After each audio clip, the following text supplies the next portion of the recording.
وصام رمضان ثم أتبعه بست من شوال فكأنما سمدرك الله فإذا صعد الرتيب منبر فاستمعوا قبل يوم الذكر رحمة الله فاستمعوا قبل يوم الذكر رحمة الله فاستمعوا قبل يوم الذكر رحمة الله.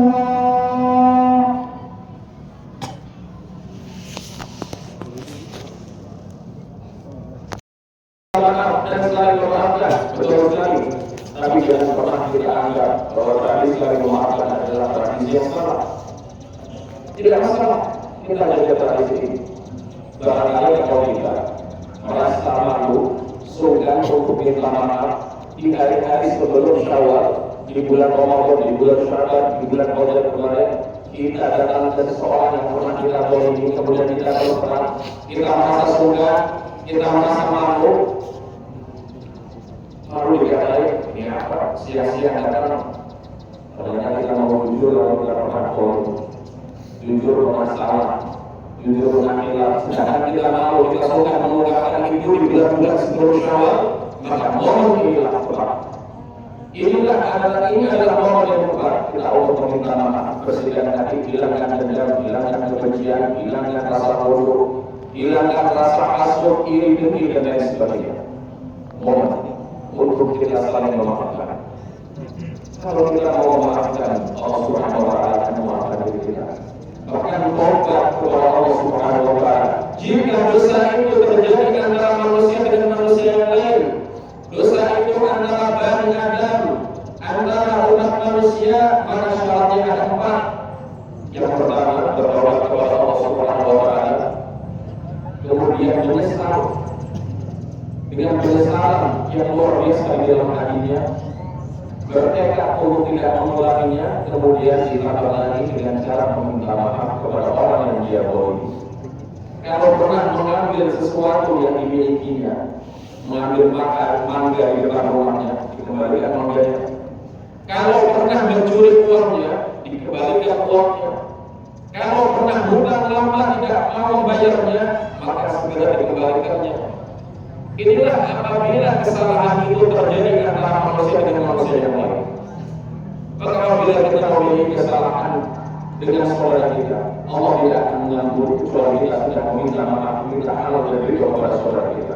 Maka masyaallah muslim dan muslimat rahimahumullah, ini adalah momen yang tepat kita untuk meminta maaf, saling memaafkan. Semoga Allah Subhanahu wa Ta'ala mengampuni dan memaafkan saudara-saudara dan kesalahan kita semuanya. Amin ya rabbal alamin. Masyaallah muslim dan muslimat rahimahumullah. Dan sebagai penutup dari beberapa yang kita pada pagi hari ini, kita mengambil contoh bagaimana para aulia Allah, para kasih Allah, orang-orang yang mulia di sisi Allah Subhanahu wa Ta'ala yang bersih hatinya, bagaimana mereka ini memaafkan sebelum dimintai maaf. Kita ambil contoh ada seorang orang bernama Syekh Muhammad bin Abdullah, seperti namanya Nabi Muhammad bin Abdullah. Syekh Muhammad bin Abdullah itu adalah seorang yang ahli ibadah. Bahkan setiap kali beliau iktikaf, setiap pagi setelah subuh beliau iktikaf sampai terbit matahari, beliau menjalankan sholat isyraq, beliau di situ menjalankan sholat duha, beliau membaca Al-Quran, membaca zikir, bermunajat kepada Allah Subhanahu wa Ta'ala.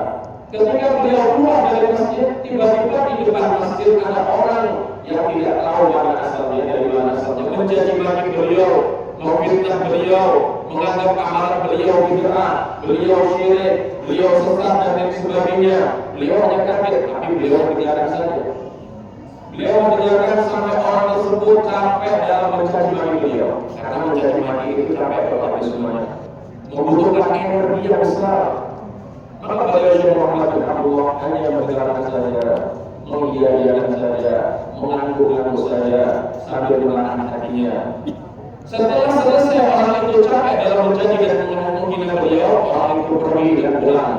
Maka Syekh Muhammad bin Abdullah pulang dari masjid menuju rumah beliau yang jaraknya mungkin hanya 100 meter. 100 meter itu habis semuanya. Kalau kita jalan itu mungkin butuh hanya 1 menit. Sampai rumah beliau istighfar kepada Allah, beliau tenangkan hati beliau hilangkan rasa yang barangkali tertinggal dalam hati beliau, ada rasa sedikit sakit, rasa kebencian atau rasa yang tidak beres dalam hatinya. Beliau bersihkan, kemudian Allah, aku maafkan orang yang telah menjadi itu. Setelah 3 hari berlalu, tiba-tiba orang yang pernah menjadi beliau datang seorang kepada beliau dan mengutarakan permintaan maaf kepada dia. Syekh, mohon maaf, maafkan saya yang kemarin telah mencaci makimu, yang telah mencaci maki, ngomong kotor, memfitnah, menghujat dan lain sebagainya kepadamu. Maafkanlah saya ya Syekh. Maka kata beliau Syekh Muhammad bin Abdullah, justru beliau mengatakan saya yang minta maaf. Kalau kata beliau, saya yang minta maaf. Orang tadi kaget, mengapa yang minta maaf ya Syekh? Ini jelas saya yang mencaci maki, saya yang memaki-maki, saya yang menghina, yang memfitnah, yang menghujat, ngomong kotor kepada Anda. Mengapa antum yang meminta maaf kepada saya? Saya minta maaf, bahkan saya beristighfar kepada Syekh Muhammad bin Abdullah. Kenapa? Karena saya telah memaafkanmu. Saya menyesal dan beristighfar kepada Allah Subhanahu wa taala. Mengapa saya memaafkanmu nunggu saya sampai rumah? Mengapa saya tidak memaafkanmu seketika detik itu juga kamu menghinaku? Mengapa aku untuk memaafkanmu harus menunggu pulang dulu ke rumah sampai rumah baru memaafkanmu? Pada rumah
Allahu Akbar, Allahu Akbar, Allahu Akbar.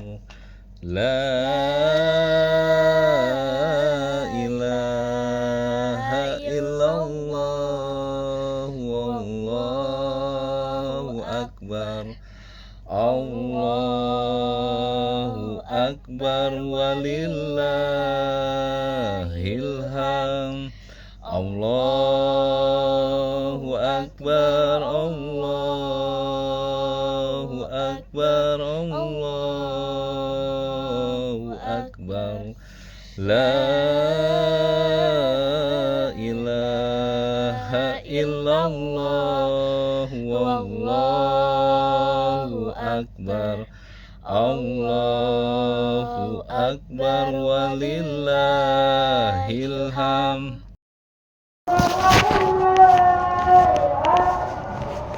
Mas Kurniawan. Wih, jauh lah. Duluan ya. Ayo, sehat.